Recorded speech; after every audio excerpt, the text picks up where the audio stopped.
Christmas is fast approaching, with this year's festive celebrations subdued rather, with gatherings of family and friends curtailed as the country continues to fight this dreadful coronavirus pandemic.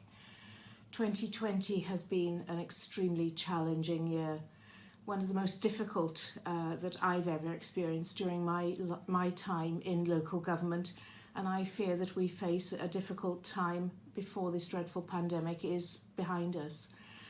Coronavirus has dominated all our work since March, all our work as a county council, that is, with the authority undergoing the most dramatic shift in day-to-day operations in its history as part of the response to the pandemic. When we invoked our business continuity plan in March to concentrate on the critical activities, little did we think that we would still be operating in the same way at the end of 2020. The pandemic has changed the way we do everything, whether at home, at work, or in the community. Its impact will be felt for many years to come, but I think that out of the many adversities, it has triggered some positive things. The way our communities have responded to all the difficulties that we faced has been quite outstanding.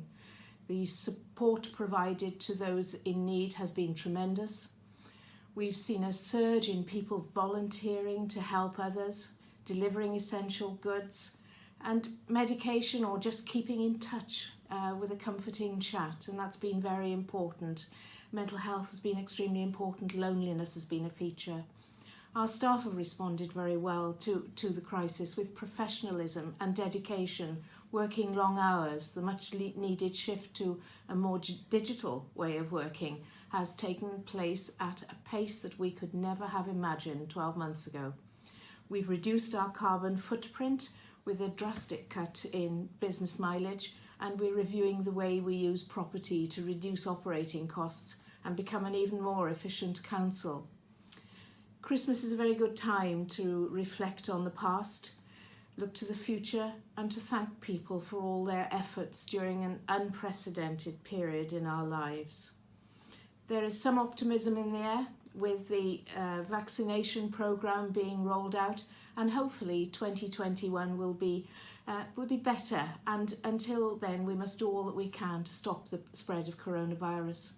I'd just like to end by thanking all of the staff, all of the elected members, residents and communities for all their efforts throughout 2020, and wish you all a happy and very safe Christmas.